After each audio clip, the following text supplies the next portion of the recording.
महाराज जी, पुरानी पद्धति के हिसाब से अगर देखा जाए तो धीरेन्द्र शास्त्री एक भारतवर्ष की कल्पना जो कर रहे हैं वो सनातन की कर रहे हैं। उस मांग पे आप क्या कहना चाहेंगे कि जो एक परंपरा चलती आ रही है धीरेन्द्र शास्त्री की कि ये सनातन धर्म का एक नहीं, ये शाश्वत मांग है, शाश्वत परंपरा है। सनातन का अर्थ ही है जिसका कोई आदि और अंत न हो। तो ये परंपरा बीच बीच में किन्हीं कारणों से, आक्रमणों से आदि से कुछ खंडित हुई है। उसी के पुनर्स्थापना की मांग है कि यह देश सनातनियों का है और वस्तुतः इस देश का नाम ही भारत और हिंदुस्तान है, जो हिंदुओं का स्थान है। इसलिए वो मांग बहुत शाश्वत है और बहुत सटीक है, समीचीन है, समय की आवश्यकता है। महाराज जी, अभी जैसे राणा सांगा जी पे एक विवाद उसको बोला गया है सदन के अंदर, उस पे क्या कहना चाहेंगे आप? वो मूर्खतापूर्ण है, विवाद है और लज्जास्पद विवाद है। किसी माननीय सांसद अथवा किसी जनप्रतिनिधि के द्वारा इस प्रकार का शब्दावली का प्रयोग, ये भारत की अस्मिता पर प्रश्न चिन्ह है। भारत की एकात्मता, अखंडता और भारत के महापुरुषों की जो यह परंपरा रही है उसको समाप्त करने का एक षड्यंत्र किया जा रहा है, भारत को तोड़ने का षड्यंत्र। और जिन लोगों ने उनको जिस भाषा में जवाब दिया है, मैं उनका समर्थन करता हूं और भविष्य में ऐसा कोई कुकृत्य न कर सके इसके लिए मैं चेतावनी देता हूं। यदि ऐसे शब्दों का प्रयोग दोबारा कोई करेगा तो उससे ज़्यादा भर्त्सना और कड़े शब्दों में और किसी भी सीमा पर जाकर भर्त्सना और उसका प्रतिशोध किया जाएगा। ऐसे लोगों को सांसदों में ले जाना, सांसद में बैठाना, इसके पहले भी कई विवादित इस तरह का आ चुका है। वो जो लोग बैठाते हैं उनकी मंशा स्पष्ट है। जिस दल का वह प्रतिनिधित्व कर रहे हैं, जिस दल से वो राज्यसभा में पहुंचे, उनकी मंशा स्पष्ट है। वो बाबर और औरंगजेब को ही मानने वाले लोग हैं, उनके ही उसकी स्थापना करने वाले लोग, इसलिए ऐसे लोग वहाँ सदन में पहुंचे। महाराज जी, गाजी और राणा सांगा क्या कहना चाहिए? कोई तुलना ही नहीं है ना। सूर्य और कीचड़ ये कोई तुलना नहीं है ना। सूर्य और जुगनू ये कोई तुलना नहीं होती है ना, ये तुलना ही नहीं है। राणा सांगा इस दुनिया के देदीप्यमान सूर्य हैं और ये जो लुटेरे हैं तो लुटेरे ही रहेंगे। गाजी के साथ, बाबर के साथ, अकबर, इनके साथ कोई ये लूटने लगे, लुटेरे थे विशुद्ध। इनसे महापुरुषों की तुलना करना भी यह एक थोड़ा विचित्र स्थिति बन जाएगी। लेकिन विभिन्न पार्टी के लोग औरंगजेब की जो है गाथा बताते हैं कि उन्होंने विभिन्न मंदिर बनाए, ये सब बनाया, तो क्या है? पूरी दुनिया के इतिहास में सबसे ज्यादा मंदिर तोड़ने वाला और सबसे ज्यादा परंपराओं को नष्ट करने वाला यदि कोई हुआ है, दुर्दांत व्यक्ति, उसका नाम है औरंगजेब, जिसको दुरुस्त करने का काम छत्रपति शिवाजी महाराज ने किया था। आपका कोई प्रश्न? महाराज, जैसे तकनीक बहुत तेजी से जो है भारत में एआई के रूप में आ रही, ग्रोक एआई एक नया एविडेंस और कुणाल कामरा जैसे लोग सोशल मीडिया की हाइप बना करके एक नया विकल्प और एक नया विकल्प खड़ा कर रहे हैं। इनसे निपटने के लिए सनातन धर्म में आप जैसे कथावाचकों की क्या रणनीति? हम लोगों की एक गौरवशाली परंपरा है। कुछ भी, कोई भी तकनीक जो होती है वो सार्वकालिक नहीं होती है, वो बहुत ही थोड़े दिन के लिए होती है। देखिए, कितना भी गूगल आ जाए, लेकिन जो गुरु के चरणों में बैठने की परंपरा है, उससे जो सीखने की परंपरा, वो नष्ट नहीं हो सकती है। इसलिए इस प्रकार की एआई के माध्यम से या इस प्रकार की कोई भी तकनीक, वह भारत की किसी भी शास्त्रीय परंपरा का विकल्प नहीं हो सकती है। इसलिए हम लोग तो उसी मार्ग पर चलते हैं कि हमारी जो शास्त्रीय परंपरा है वह कैसे दुरुस्त बन सके और कैसे उसमें नवीन नूतन प्रयोग कर सके। जैसे मैंने शब्द का प्रयोग किया, हमारी चिर पुरातन नित्य नूतन, ये हमारी परंपरा है, इसी की स्थापना, यही हमारी रणनीति है।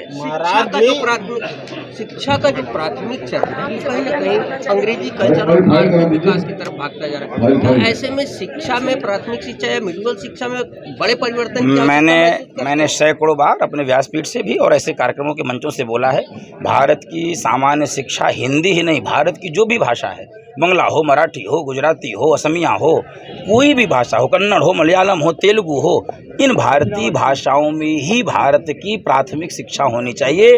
और मैं आपके माध्यम से कहूँ, दो विषयों की शिक्षा, चिकित्सा की शिक्षा और विधि कानून की शिक्षा अनिवार्य रूप से हिंदी भाषा में और अपनी मातृभाषा में हो, ताकि सामान्य जनमानस उस बात को ठीक से समझ सके। और ये क्रांतिकारी परिवर्तन और काम करने की आवश्यकता है। महाराज जी, अभी कर्नाटक में अल्पसंख्यकों को 4% आरक्षण चल रही है। प्रथम आरक्षण उचित है?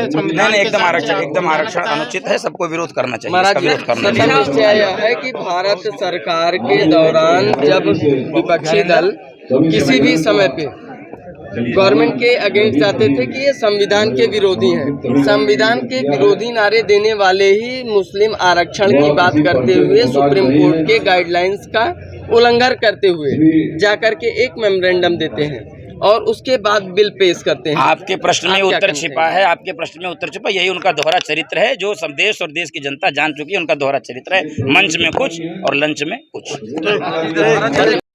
देखिए, भारत की संस्कृति, भारत की सभ्यता, भारत का संस्कार, भारत का अध्यात्म, भारत की वाणी, भारत के वीरता, ये पूरी दुनिया से परिचित है। और मैं मानता हूँ कि कल से हमारा विक्रम संवत 2082 शुरू हो रहा है, जिसमें आज कुशभवनपुर में एक अद्भुत कार्यक्रम का आयोजन किया गया, जिसमें हम सब लोग आए हैं। और उस कार्यक्रम की भव्यता और दिव्यता देख करके मैं अभिभूत हूँ। आपके माध्यम से संपूर्ण उत्तर प्रदेश को, देश के लोगों को कल के 9 संवत्सर की, 9 वर्ष की बहुत बधाई देता हूं। भारत हमारा नंबर 1 का देश दुनिया के अंदर बने, उत्तर प्रदेश भारत में नंबर 1 का प्रदेश बने और सबके जीवन में खुशहाली आए। कल से नवरात्रि है, नवरात्रि की भी ढेर सारी शुभकामनाएं आपके माध्यम से मैं देता हूं। साहित्य और पाकिस्तान में पूरी तरीके से जंग के हालात हैं, कहीं न कहीं वहाँ आतंकवादी गतिविधियां, और इसका भारत पर कोई फर्क पड़ने जा रहा है क्या? देखिए, भारत पूरी तरीके से मजबूती के साथ खड़ा है। मोदी जी के नेतृत्व में आर्थिक दृष्टि से, राजनीतिक दृष्टि से, सामाजिक दृष्टि से, सैन्य दृष्टि से आज भारत दुनिया के अंदर बहुत मजबूती के साथ खड़ा है। इसलिए भारत को कहीं से कोई दिक्कत नहीं है।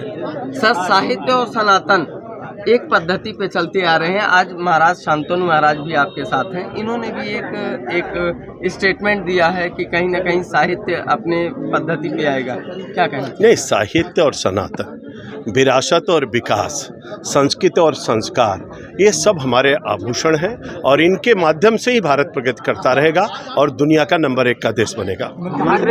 आज सदर विधायक ने प्रेस कॉन्फ्रेंस की थी, जैसे योगी सरकार के 8 साल पूरे हुए हैं, उसके उपलक्ष्य में जहां तक देखा जाए सुल्तानपुर में एक चीनी मिल है जिसका जीर्णोद्धार नहीं हो पा रहा है। उसके अलावा कोई यहाँ पे बहुत सारे विकास, लगी हैं, बहुत सारे विकास कार्य हुए हैं और जो बाकी हैं वो सब पूरे हो जाएंगे। लेकिन नई इंडस्ट्री कोई नहीं लग पाई अभी तक। मैंने आपसे कहा कि जो नहीं हुआ वो सब हो जाएगा। पिछले 8 साल अगला संवत्सर आपके लिए वरदान होगा सुल्तानपुर के लिए। सलमान खान ने एक घड़ी पहनी है जिस पर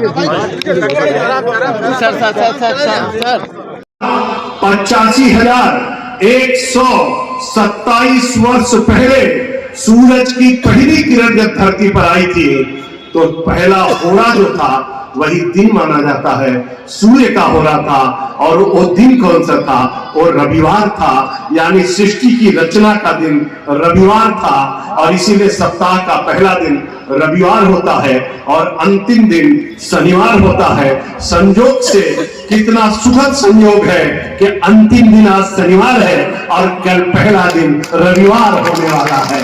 और इसलिए फिर मैं आपसे कहूंगा, 1,127 वर्ष अभी रात के 12 बजे बीत जाएगा और कल से जब सवेरा होगा तो हमारा विक्रम संवत 2082 युगांत संवत 5128 वर्ष शुरू होगा। दिन कौन सा होगा? रविवार होगा। रवि का पहला होरा होगा, सूर्य का दर्शन होगा, अद्भुत दिग्दर्शन होगा। इसलिए शक संवत जब आएगा तो 1946 बीत चुका होगा, 47वां शुरू हो जाएगा। शक संवत का 1947वां, विक्रम संवत का 2082वां और युगांत संवत का 5128वां वर्ष कल सवेरे रविवार के दिन शुरू हो रहा है। आप कल्पना करिए इस वर्ष का मालिक कौन है? इस वर्ष का मालिक सूर्य है और इसका मंत्री या मालिक माने राजा, राजा सूर्य है और मंत्री कौन है? संयोग देखिए कितना अद्भुत है, भारत के लिए कितना दिव्य है कि राजा भी सूर्य है और मंत्री भी सूर्य है। दोनों विधाएं मिल रही हैं, राजा भी सूर्य और मंत्री भी सूर्य। और इसलिए सूर्य 2025वां वर्ष और 2022वां हमारा 22वां जो हमारा संवत है उसका राजा और मंत्री सूर्य हो रहा है। और इसलिए सूर्य किसका प्रतीक है? भारत का प्रतीक है। और इसलिए हम कहते हैं, हमारे आपके सबके मन में भावना होगी, जब काल गणना प्रारंभ हुई तो सतयुग बीत गया 17,28,000 वर्षों का, त्रेता बीत गया 12,96,000 वर्षों का, द्वापर बीत गया 8,64,000 वर्षों का, कलयुग के 5127 वर्ष आज रात को बीत जाएगा। कल से जब शुरू होगा तो कलयुग का 5128वां वर्ष शुरू होगा। अब मैं आपसे कहना चाहता हूं, एक 5-5 वर्ष, हमारे चारों युगों को मिला करके एक चतुर्युगी बनती है। एक चतुर्युगी की आयु कितनी है, आप जब इसको सोचोगे तब भारत की आपको संस्कृति और संस्कार, धर्म और विचार और अध्यात्म और प्राचीनता का बारे में पता चलेगा। तो सतयुग कितने वर्षों का है? 17,28,000 वर्षों का। त्रेता कितने वर्षों का है? 12,96,000 वर्षों का। और त्रेता कितने वर्षों का है? 8,64,000 वर्षों का।